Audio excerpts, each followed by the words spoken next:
Hello everyone, welcome to RK tutorial. So guys, ఈరోజు మనము RPF SC constable ఉద్యోగాలకు సంబంధించిన మోడల్ పేపర్ నెంబర్ 26 అయితే చూడబోతున్నామండి. చాలా ఇంపార్టెంట్. ఇప్పటి వరకు చేసిన మోడల్ పేపర్స్ అన్నీ కూడా మన ఛానల్ ప్లేలిస్ట్లో ఉంటాయి. ఒకసారి అన్నీ కూడా మొదటిసారి మన ఛానల్ చూస్తున్నవారు ఒకసారి చూడండి. అన్నీ కూడా మీకు చాలా బాగా రివిజన్గా పర్ఫెక్ట్గా ఉపయోగపడతాయి ఫ్రెండ్స్. అంతేకాకుండా మీకు ఉచితంగా పీడిఎఫ్ ఫైల్ కూడా అందచేయడం జరుగుతుంది. సో డౌన్లోడ్ చేసుకోవాలి అందరూ కూడా. ఓకేనా? మరి లేట్ చేయకుండా కంటెంట్లోకి వెళ్దాము. ముందుగా చిన్న లైక్ చేసి సో వీడియోని స్టార్ట్ చేయండి. ఓకే. Question number 1. మన ప్రాచీన సాహిత్యంలో రత్నాకరుడు అన్న పదం క్రింది వారిలో దేనిని సూచిస్తుంది? రత్నాకరుడు. ఆన్సర్ ఆప్షన్ 2 అండి. అరేబియా సముద్రాన్ని సూచిస్తుందండి. Important question. ఓకే. రత్నాకరుడు అంటే ఏంటి? అరేబియా సముద్రము. Next one. మన దేశ ప్రాచీన చరిత్రలో మొదటి వ్యవసాయ నివాస కేంద్రము క్రింది వానిలో ఏది? మొదటి వ్యవసాయ నివాస కేంద్రం ఏంటండి? Mehrgarh. Answer Mehrgarh. Important question. Next one. భారతీయులు ఆంగ్ల భాషలో ప్రచురించిన మొదటి పత్రిక ఏది? భారతీయులు ఆంగ్ల భాషలో ప్రచురించిన మొదటి పత్రిక. ఆన్సర్ ఆప్షన్ 1 అండి. పేట్రియాట్. ఏంటది? పేట్రియాట్. Next one. సిపాయిల తిరుగుబాటుని మరి ప్రథమ భారత స్వాతంత్ర్య సంగ్రామం అని వ్యవహరించిన వారు ఎవరు? సిపాయిల తిరుగుబాటుని ప్రథమ భారత స్వాతంత్ర్య సంగ్రామంగా చెప్పినవారు ఎవరండి? ఆన్సర్ ఆప్షన్ 2 విడి సావర్కర్. వీర్ దామోదర్ సావర్కర్ అంటారండి. Important person. Next one. వ్యక్తి సత్యాగ్రహంలో యుద్ధ వ్యతిరేక ఉపన్యాసం కోసం గాంధీజీ ఎంపిక చేసిన వ్యక్తి ఎవరు? వ్యక్తి సత్యాగ్రహంలో యుద్ధ వ్యతిరేక ఉపన్యాసం ఇవ్వడానికి ఎవరిని ఎంపిక చేశారు గాంధీ గారు? ఆన్సర్ ఆప్షన్ 3 ఆచార్య వినోబా భావే. ఆచార్య వినోబా భావే గారు. Next one. విజయనగరము 7 వలయాలతో ఏర్పడి కోటగోడలు కలిగి ఉందని పేర్కొన్నవారు ఎవరు? విజయనగరము 7 వలయాలండి. అంటే 7 స్టెప్స్ ఆఫ్ సెక్యూరిటీ అంటారండి. 7 వలయాలతో ఏర్పడి కోట గోడలను కలిగి ఉందని పేర్కొన్న ప్రముఖ విదేశీ యాత్రికుడు ఎవరు? Abdul Razzaq. Okay, Abdul Razzaq. Next one. Gandhi Irwin ఒప్పందంలో భాగంగా శాసనోల్లంఘన ఉద్యమాన్ని నిలిపివేయడాన్ని తీవ్రంగా వ్యతిరేకించిన వ్యక్తి ఎవరు? గాంధీ ఇర్విన్ ఒప్పందంలో భాగంగా శాసనోల్లంఘన ఉద్యమము 1930లో స్టార్ట్ అవుతుంది, మార్చి 12న. మరి దీన్ని నిలిపివేయడాన్ని ఎవరు తీవ్రంగా వ్యతిరేకిస్తారండి?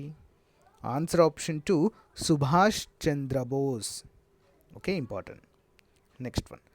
1891లో జరిగిన 7వ జాతీయ కాంగ్రెస్కు అధ్యక్షత వహించిన తొలి ఆంధ్రుడు ఎవరు? 1891లో.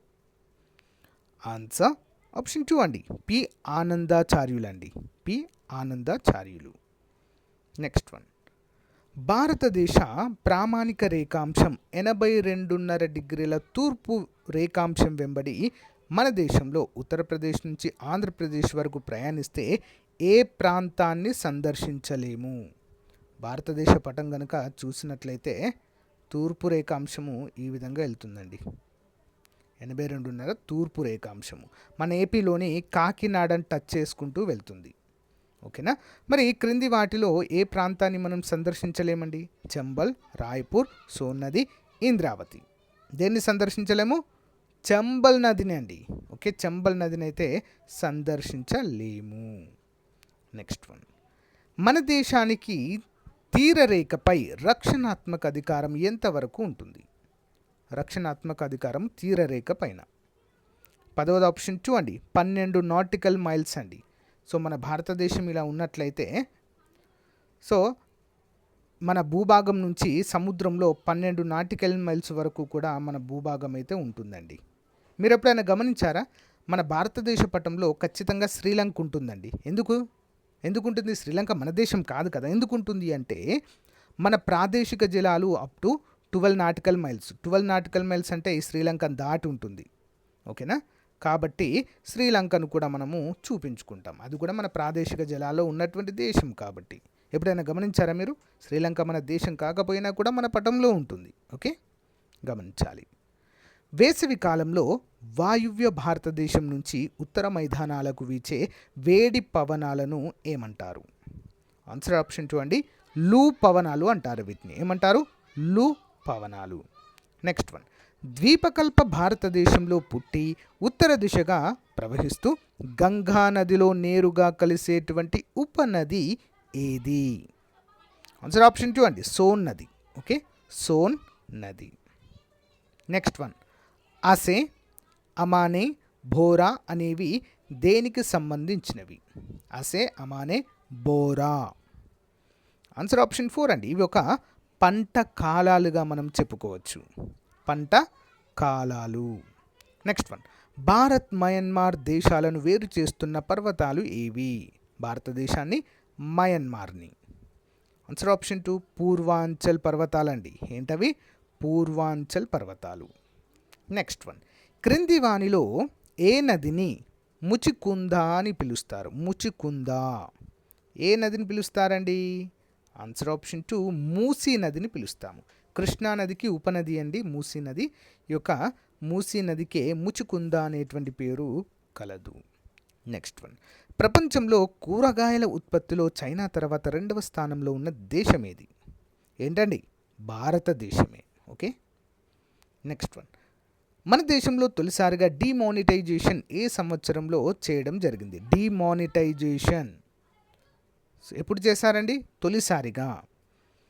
ఆన్సర్ ఆప్షన్ 3 అండి, 1946లోనే డిమానిటైజేషన్ చేయడం అయితే జరిగింది. ఇంపార్టెంట్ క్వశ్చన్ అండి. ఓకే, నెక్స్ట్, భారతదేశంలో భూస్వామ్య వ్యవస్థ ఎప్పుడు ఆవిర్భవించింది? భూస్వామ్య వ్యవస్థ. ఆన్సర్ ఆప్షన్ 2 గుప్తుల యుగంలోనే భూస్వామ్య వ్యవస్థ ఆవిర్భవించడాన్ని చూడవచ్చు. నెక్స్ట్ వన్, మార్క్సిస్ట్ సోషలిజం ఆధారంగా 1945లో రూపొందించిన ప్రణాళిక పేరేంటి? ఇంపార్టెంట్ అండి ఇది. మార్క్సిస్ట్ సోషలిజం ఆధారంగా 1945లో రూపొందించిన ప్రణాళిక. ఏం ప్రణాళిక? ఆన్సర్ ఆప్షన్ 2 ప్రజల ప్రణాళిక. పీపుల్స్ ప్లాన్ అంటారు దీన్ని, ప్రజల ప్రణాళిక. నెక్స్ట్ వన్, ఆర్థిక రాజ్యాంగం అని పిలిచే పారిశ్రామిక తీర్మానం ఏది? ఆర్థిక రాజ్యాంగం అని పిలిచే పారిశ్రామిక తీర్మానం ఏంటండి? ఆప్షన్ 2 1956 తీర్మానం. నెక్స్ట్ వన్, గ్రేషం లా అంటే ఏంటి? గ్రేషం లా, సో ఎకానమీ పరిభాష అండి ఇది. గ్రేషం లా అంటే ఏంటి? 21వది ఆన్సర్ ఆప్షన్ 1 మంచి ద్రవ్యం చెడు ద్రవ్యాన్ని పారదోలడము. ఓకేనా, అంటే బ్లాక్ మనీని వైట్ మనీ పారద్రోలడము అని అర్థం. దీన్నే గ్రేషం లా అంటారు. ఓకే, నెక్స్ట్ వన్, అంతర్గతంగా ప్రణాళికలకి అవసరమయ్యే నిధులని ఏ రూపంలో సేకరిస్తారు? ఏ రూపంలో సేకరిస్తారండి? పైవన్నీ కూడా సరైనవే అండి. ఓకే, అంతరంగ పొదుపు, కరెంట్ రెవెన్యూలో మిగులు, పబ్లిక్ రుణాలు, వీటన్నిటి నుంచి ప్రణాళికల అమలు కోసము మరి నిధులను సేకరిస్తారు. నెక్స్ట్ వన్, వినియోగ పన్నును ఏ కమిటీ సిఫారసుల ఆధారంగా ప్రవేశపెట్టారు? వినియోగ పన్ను అండి. 23 ఆన్సర్ వచ్చేసి option 2 Nicholas Kaldor. Next one, Irish రాజ్యాంగం నుండి తీసుకొనబడిన అంశం ఏది మన రాజ్యాంగంలోనికి? ఐరిష్ అంటే ఐర్లాండ్ రాజ్యాంగం నుంచి ఏం తీసుకున్నామండి మనం? ఆన్సర్ ఆప్షన్ 3 ఆదేశిక సూత్రాలను తీసుకున్నామండి ఐర్లాండ్ నుండి. Important question. ఓకే, నెక్స్ట్, ఏ కేసు ద్వారా సుప్రీంకోర్టు రాజ్యాంగంలోని ఏ అంశాన్నైనా సవరించవచ్చు అని తీర్పునిచ్చింది?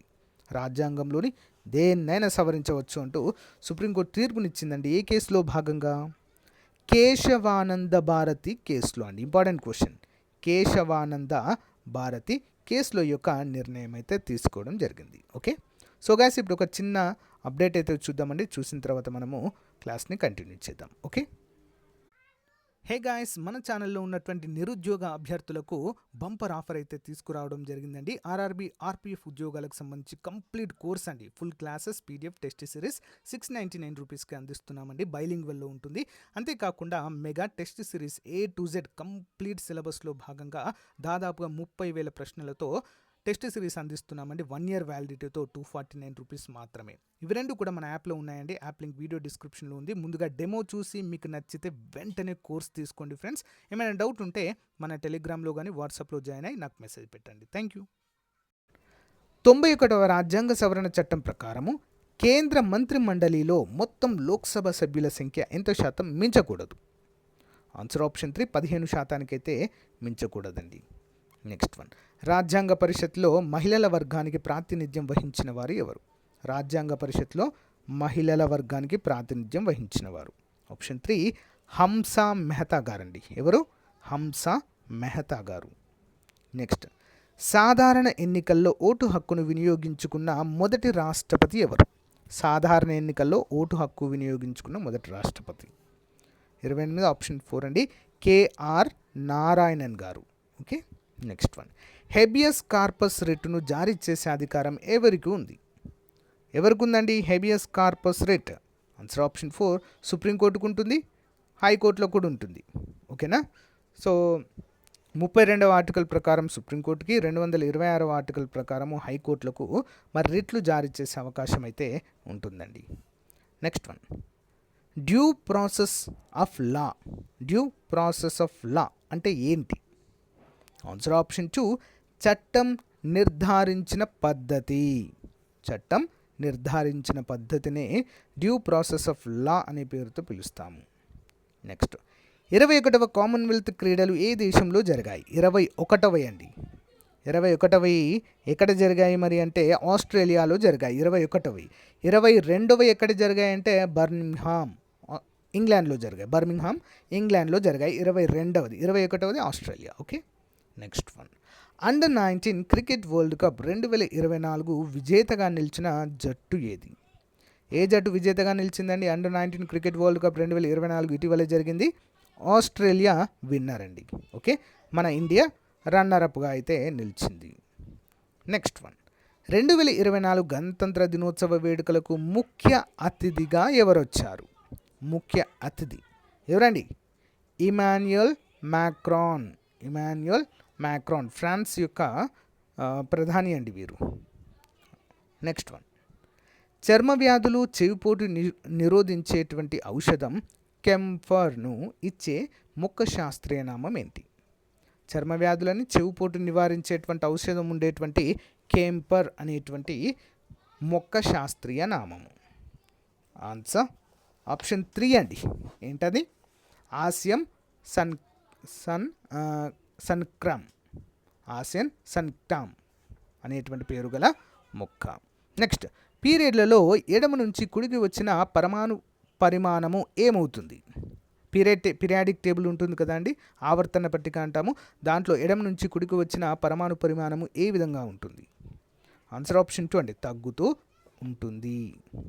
నెక్స్ట్ వన్, ఎస్టీపీ వద్ద 1 మోల్ రసాయనిక సమ్మేళనం వాయుస్థితిలో ఉన్న అణువుల సంఖ్యను ఏమని పిలుస్తారు? ఎస్టీపీ వద్ద 1 మోల్ రసాయనిక సమ్మేళనం వాయుస్థితిలో ఉన్న అణువుల సంఖ్యను ఏమని పిలుస్తారు? 36 ఆన్సర్ వచ్చేసి ఆప్షన్ 2 అండి, వాయు స్థిరాంకము అంటాము. నెక్స్ట్ వన్, షూ మేకర్ లేవి 9 అనే తోకచుక్క ఏ గ్రహాన్ని ఢీ కొట్టింది? షూ మేకర్ లేవి 9 అనేటువంటి తోకచుక్క. ఆన్సర్ ఆప్షన్ 2 బృహస్పతిని ఢీ కొట్టడం అయితే జరిగిందండి, బృహస్పతి. నెక్స్ట్ వన్, జున్ను పాలలో క్రింది ఏ పదార్థం ఉండడం వల్ల అవి ప్రత్యేకమైన రంగులో కనిపిస్తాయి? ఏ పదార్థం ఉండడం వల్ల అండి ప్రత్యేకమైన రంగులో కనిపిస్తాయి? ఆన్సర్ ఆప్షన్ 2 లోకోస్ట్రామ్ అనేటువంటి ప్రత్యేకమైనటువంటి పదార్థం వల్ల దానికి ప్రత్యేకమైన రంగు కలిగి ఉండడం అయితే జరుగుతుంది. నెక్స్ట్, మనిషి యొక్క రక్తంలో కాల్షియం ఫాస్ఫేట్ శాతాన్ని నియంత్రించే హార్మోన్ ఏది? కాల్షియం ఫాస్ఫేట్ శాతాన్ని ఏది నియంత్రిస్తుందండి? Option 1 parathyroid hormone. ఏంటది? Parathyroid hormone. నెక్స్ట్, టొమాటోలో ఉండే కర్బన ఆమ్లం ఏది? టమాటాలలో ఉండే కర్బన ఆమ్లము ఏది? ఏం ఆమ్లం ఉంటుందండి? 45 ఆప్షన్ 2 ఆక్సాలిక్ ఆమ్లం ఉంటుందండి. ఆక్సాలిక్. మాలిక్ ఆమ్లము యాపిల్స్లో ఉంటుంది. టార్టారిక్ ఆమ్లం చింతపండులో అయితే ఉంటుందండి. ఆక్సాలిక్ ఆమ్లం టమాటాలలో ఉండడాన్ని చూడవచ్చు. నెక్స్ట్ విటమిన్ B6 రసాయనిక నామము ఏంటి? విటమిన్ B6 యొక్క రసాయనిక నామము. ఆప్షన్ 2 పెరిడాక్సిన్ అంటారు. పెరిడాక్సిన్. నెక్స్ట్ వన్, ఆవరణ వ్యవస్థలో ఆహారం ఒక పోషక స్థాయి నుంచి మరో పోషక స్థాయికి ప్రసరితమయ్యేటప్పుడు కాలుష్య కారకాలు ప్రవేశించి పోగవడాన్ని ఏమంటారు?